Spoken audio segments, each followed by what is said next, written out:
Olá, bem-vindo a mais uma videoaula de Python aqui no canal do Superdados. Nesse vídeo eu quero te mostrar como é que você pode utilizar algumas estruturas básicas de coleções aqui em Python. Como trabalhar com tuplas, listas e dicionários. Não sabe nem do que eu estou falando?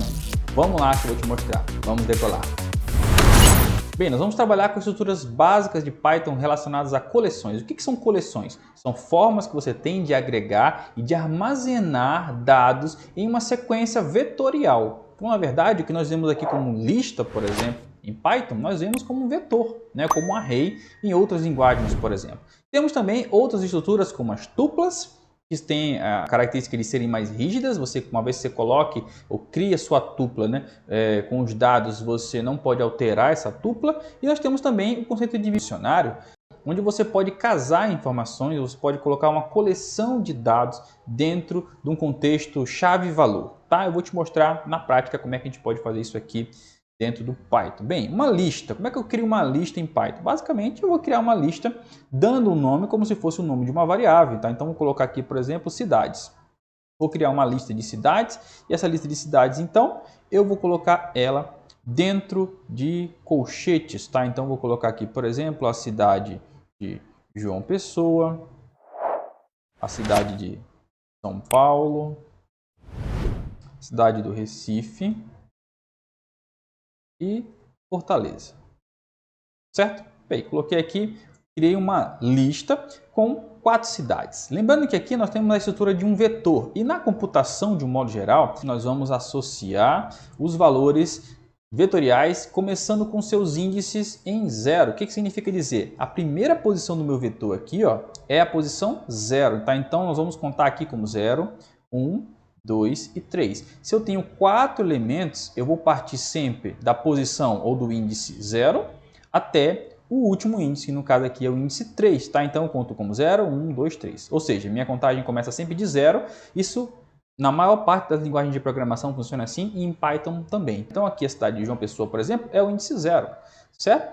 Assim como São Paulo é o índice 1, Recife 2 e Fortaleza 3. Se eu mandar aqui o comando print e chamar o nome da minha lista cidades, o que ele vai fazer? Ele vai imprimir o nome de todas as cidades em sequência. Tá? Mas eu posso utilizar de alguns recursos dos vetores, como por exemplo, dizer qual é a posição do meu vetor que eu quero imprimir. Então se eu colocar aqui, por exemplo, dentro de colchetes 2, por exemplo, e apertar Ctrl Enter, ele vai imprimir qual cidade? Ele vai imprimir Recife. Observe que Recife é o terceiro item da minha lista, porém, como eu começo a contar os índices por 0, vai ser aqui, João Pessoa 0, São Paulo 1, Recife 2. Então, como eu coloquei aqui para ele imprimir a posição 2 do meu vetor, da minha lista chamada cidades, ele imprimiu Recife.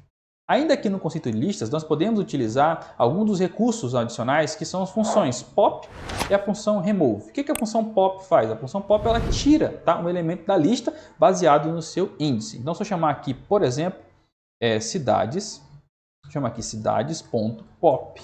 E dentro dos parênteses eu vou colocar, por exemplo, para ele remover o terceiro, tá? O índice 3. Então, lembrando que não é o terceiro elemento, tá? É o índice 3. Então, ele vai 0, 1, 2, 3. Eu estou executando isso antes do print. Então, eu criei minha lista, chamei a função pop, eliminando o terceiro elemento. E então, eu vou mandar imprimir, tá? Eu vou tirar isso aqui, vou mandar imprimir direto. Quando eu apertar Ctrl Enter aqui, olha o que ele vai fazer. Ele vai imprimir João Pessoa, São Paulo e Recife. Ele ignorou o último porque ele removeu da minha lista aqui com o pop 3. Eu também tenho a função remove. O que a função remove faz? A função remove ela vai remover um elemento da minha lista. Então eu vou clicar aqui em remove e em vez de colocar um número, eu vou dizer o que eu quero que ele remova. Então eu vou pedir para ele remover, por exemplo, Recife. Certo? Vou apertar aqui Ctrl Enter. E ele vai colocar João Pessoa, São Paulo e Fortaleza. Ele eliminou dessa vez não o índice, tá? Não a posição do meu vetor, mas sim um valor específico que eu coloquei entre aspas, que no caso é a cidade de Recife. Se eu tivesse, por exemplo, aqui colocado Rio de Janeiro, executar esse script, o que ele ia fazer?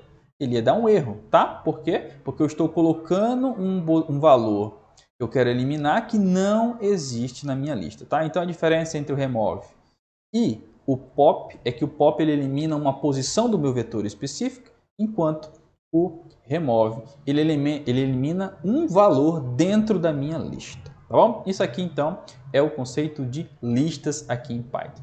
Outro conceito que a gente tem aqui dentro das coleções é o conceito de tupla. A tupla ela faz uma associação de uma lista fixa entre valores, tá? Então, por exemplo, eu vou declarar aqui a minha tupla, por exemplo, nomes, tá? Então, a minha tupla nomes, nesse caso das tuplas eu vou usar os parênteses, eu vou colocar nomes aqui, ó. Eu vou colocar Daniel, tá?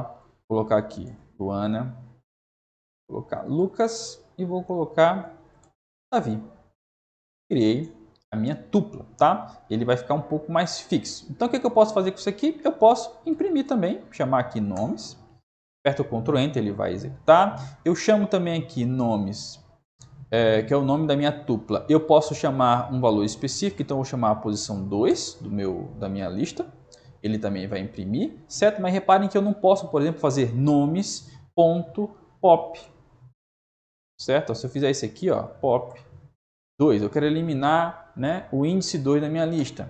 Reparem que ele não vai executar. Por quê? Porque para tuplas não existe o atributo pop, tá? Não existe essa função pop a ser executado. Então o que eu posso fazer é utilizar os índices, né? E uma vez que eu determinei a minha tupla, eu não posso alterá-la, eu não posso adicionar nem remover elementos. Então a tupla ela é um pouco mais engessada, mais rígida, mais fixa. Se você está trabalhando com dados que você precisa que aquela lista não seja alterada, o conceito correto é o de tupla. Se você quer trabalhar com uma lista mais flexível, que te dá a opção de acrescentar ou de remover valores, você pode trabalhar então com as listas. Temos também ainda esse terceiro elemento aqui das coleções, que são os dicionários.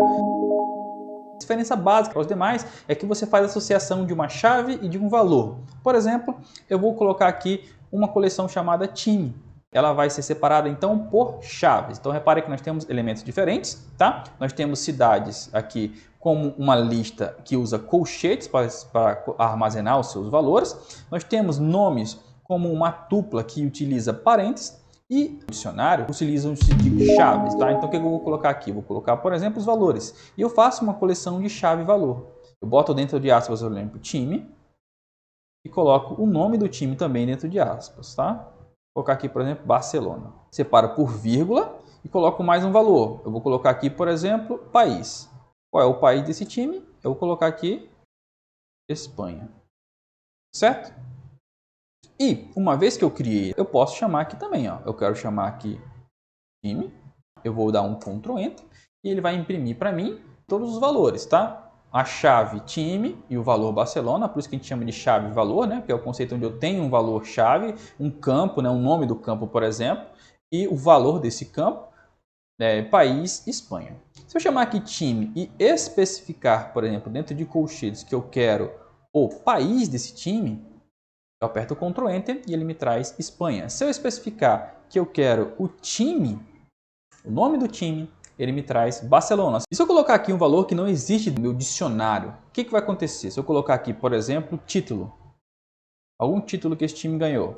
Se eu apertar Ctrl Enter, ele vai me dar um erro. Por quê? Porque título não existe a chave título, tá? Dentro do conceito de chave valor, eu não tenho essa chave chamada título, tá? Então também não tenho valor para ela.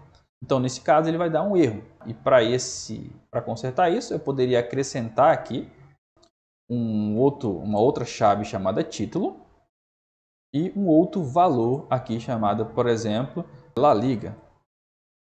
Quando eu apertar Ctrl Enter, ele vai imprimir então La Liga. Certo? E assim nós podemos então chamar os valores também contidos dentro de um dicionário. Dentro desse conceito aí, eu chamo o nome do dicionário, o campo que eu quero atribuir a ela, e então eu trago esse valor. E aí, gostou de mais essa aula aqui no canal do Superdados? Então não perde a oportunidade de deixar o seu like, se inscrever, ativar o sininho de notificação e ficar por dentro de todas as demais aulas. Clica aqui no link da descrição e acompanha a playlist com todas as aulas desse nosso curso de Python do zero. Então, te vejo no próximo vídeo, um abraço e até lá, vamos decolar!